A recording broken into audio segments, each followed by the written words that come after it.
ഉഷാറായിട്ടിരിക്കുന്നല്ലോ. അപ്പം ഇതാ എക്സാമിന് വേണ്ടിയിട്ട് നമ്മൾ ഓരോ ചാപ്റ്ററും പഠിച്ച് സെറ്റ് ആയി വരികയാണ് അല്ലെ. അപ്പൊ നമുക്ക് ബയോളജി ഓഫ് മൂവ്മെന്റ് അല്ലെ, നമ്മൾ പേശികളെ കുറിച്ച് പഠിക്കുന്ന ഒരു ഇമ്പോർട്ടന്റ് ആയിട്ടുള്ള ചാപ്റ്റർ അല്ലെ, ഇമ്പോർട്ടന്റ് ടോപ്പിക്കുമായിട്ടാണ് മിസ് വന്നിരിക്കുന്നത്. 3 മുതൽ 4 മാർക്കൊക്കെ നമുക്ക് ഈസി ആയിട്ട് നേടാൻ പറ്റും. സോ ടൈപ്സ് ഓഫ് മസിൽസ്, പലതരം പേശികളെ എന്താണെന്ന് നമുക്ക് നോക്കിയാലോ. അപ്പം ഈ ഒരു ചാപ്റ്ററിൽ നിന്ന് വരുന്ന എല്ലാ ഭാഗങ്ങളും നമ്മൾ ഇതുപോലെ വീഡിയോസ് ഒക്കെ ചെയ്യും. നിങ്ങൾക്ക് വേണ്ടത്, നിങ്ങൾക്ക് ടഫ് ആയിട്ടുള്ളത് ഏതാണെന്ന് പറഞ്ഞാൽ നിങ്ങൾ കമന്റ് ബോക്സിൽ അറിയിക്കുക. അതിനനുസരിച്ചുള്ള വീഡിയോസ് ഒക്കെ ആയിട്ട് മിസ് വീണ്ടും വരും. അപ്പം നിങ്ങൾക്ക് വേണ്ടിയിട്ട് എന്താണോ വേണ്ടത്, നിങ്ങൾക്ക് എന്താണോ ഡൗട്ട് ഉള്ളത്, സംശയമുള്ളത് പറഞ്ഞാൽ മതി, അത് നമ്മൾ സെറ്റ് ആക്കി തന്നിരിക്കും. ഓക്കെ, അങ്ങനെയാണെങ്കിൽ ടൈപ്പ് ഓഫ് മസിൽസ്, പലതരം പേശികൾ എന്താണെന്ന് നോക്കാം. ഇവിടെ നിങ്ങൾക്ക് കാണാൻ കഴിയും എന്താണ് ക്യാരക്ടറിസ്റ്റിക്സ് ഓഫ് മസിൽ സെൽസും അതുപോലെ ഡിഫറെന്റ് മസിൽസ് പേശികൾ തന്നിട്ടുണ്ട്, അതിന്റെ പ്രത്യേകതകളും തന്നിട്ടുണ്ട്. ഒന്നാമതായിട്ട് നമുക്ക് പഠിക്കാനുള്ളത് ഏതാണ്? സ്കെലിറ്റൽ മസിലാണ്. അതായത് എന്താണ്? അസ്ഥിപേശി എന്ന് നമ്മൾ പറയും. സ്കെലിറ്റൽ മസിൽ അല്ലെങ്കിൽ അസ്ഥിപേശി എന്ന് നമ്മൾ പറയും. ഈ സ്കെലിറ്റൽ മസിൽ എന്ന് പറയുമ്പോൾ ഒന്നാമത്തെ ആയിട്ട് അവിടെ ശ്രദ്ധിക്കേണ്ട കാര്യം, ഈ ഒരു പിക്ചർ നിങ്ങൾ നോക്കിക്കേ, ഇവിടെ ഇങ്ങനെ സ്ട്രയേഷൻസ് കാണാൻ കഴിയും ഇല്ലേ? ആ പേശിയിൽ എന്താണ് ഇങ്ങനത്തെ വരകൾ കുറുകെ കാണാൻ പറ്റും. അപ്പൊ ആ സ്ട്രയേഷൻസ് ഉള്ളത് കൊണ്ട് നമ്മൾ അതിനെ മറ്റൊരു പേരും കൂടെ പറയും, അതാണ് സ്ട്രയേറ്റഡ് മസിൽ. അപ്പൊ ഓർക്കണം, സ്കെലിറ്റൽ മസിൽ എന്ന് പറഞ്ഞാൽ എന്താണ്? അസ്ഥിപേശി അല്ലെ.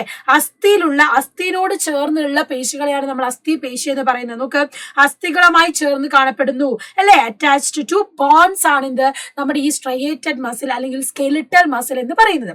ഇനി അവിടെ എന്താണ്? സിലിണ്ട്രിക്കൽ സെൽസ് ആണ്. കാരണം നോക്കിക്കേ, ഇതിങ്ങനെ സിലിണ്ടർ പോലെയാണ് ഇരിക്കുന്നത്, അതുകൊണ്ടാണ് അതിനെ നമ്മൾ സിലിണ്ട്രിക്കൽ സെൽസ് എന്ന് പറയുന്നത്.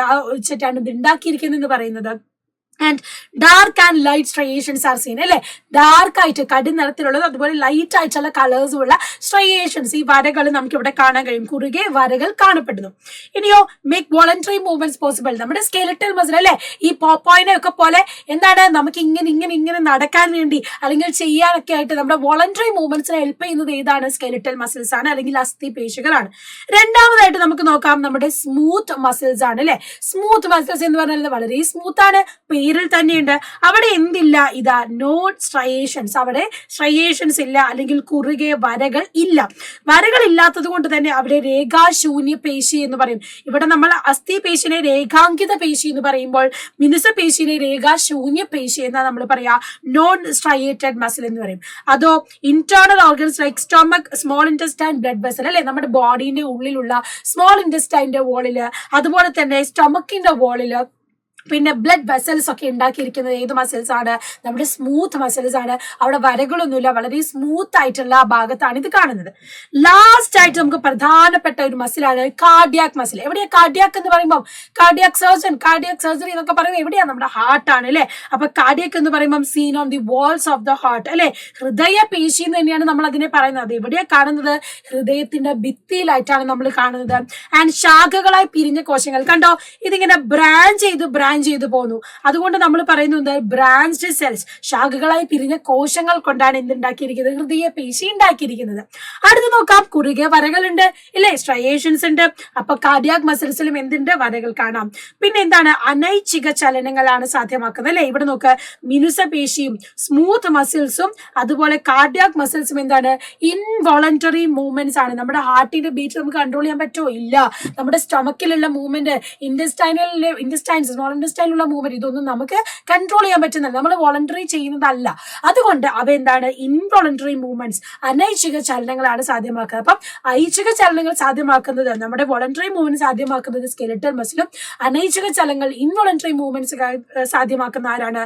മിനുസ പേശിയും അതുപോലെ തന്നെ ആരാണ്? നമ്മുടെ ഹൃദയ പേശിയുമാണ്. അപ്പൊ ഇത്രയേ ഉള്ളൂ 3 മസിൽസ് അല്ലെങ്കിൽ പലതരം പേശികളെ നമുക്ക് പഠിക്കാനുള്ളത്. അപ്പൊ അതിന് മറ്റു പേരും ഈ ചിത്രം തന്നിട്ടാണ് ക്വസ്റ്റ്യൻ ചോദിക്കുക. അപ്പൊ ചിത്രം തന്ന് ഐഡന്റിഫൈ ചെയ്യാൻ ചോദിക്കാം, അല്ലെങ്കിൽ ഫീച്ചേഴ്സ് തന്നിട്ട് വേർഡ് പെയർ എഴുതാൻ ചോദിക്കാം. അപ്പൊ പദങ്ങൾ ചേർത്ത് എഴുതാനും ശ്രദ്ധിക്കാം. അതുപോലെ തന്നെ വോളണ്ടറി ഇൻവോളണ്ടറി ആണോ അതിന്റെ മൂവ്മെന്റ്സ് പോസിബിൾ ആവുന്നതെന്നും കൂടെ ശ്രദ്ധിക്കുക. അപ്പൊ പിന്നെ മറ്റൊരു ഇമ്പോർട്ടന്റ് കാര്യം, ഇത് എവിടെ കാണുന്നു? ഇൻറ്റസ്റ്റൈനിൽ കാണുന്നത് എവിടെയാണ്? Intestine walls, stomach walls, blood വെസൽസിൽ ഏതാണ്? സ്മൂത്ത് മസിലാണ്. ഹാർട്ടിൽ കാണുന്നത് നമ്മുടെ എന്താണ്? കാർഡിയാക് മസിലാണ്. അവസാനമായിട്ട് നമ്മൾ പറഞ്ഞു സ്കെലിറ്റൽ മസിൽസ് അല്ലെ. സ്കെലിറ്റൽ മസിൽസ് എന്ന് പറയുമ്പോൾ നമ്മുടെ ഈ ജോയിൻസ്, നമ്മുടെ ഈ മൂവ്മെന്റ്സ് ബോൺസിനോട് അറ്റാച്ച് ചെയ്തിട്ടാണ് എന്ത് കാണുന്നത്? സ്കെലിറ്റൽ മസിൽസ് കാണുന്നത്. അപ്പൊ അതാണ് രേഖാങ്കിത പേശികൾ എന്ന് കൂടെ പറയുന്നത്. സോ ഇത്രയും സെറ്റ് ആണല്ലോ. യെസ്, അങ്ങനെയാണെങ്കിൽ ഇന്ന് നമുക്ക് വൈൻഡപ്പ് ചെയ്യാം. നെക്സ്റ്റ് വീഡിയോ ആയിട്ട് വീണ്ടും വരും. അപ്പൊ നിങ്ങളുടെ കമന്റ്സും കാര്യങ്ങളൊക്കെ താഴെ കമന്റ് ബോക്സിൽ അറിയിക്കണം. നെക്സ്റ്റ് വീഡിയോയിൽ കാണാം. ബൈ.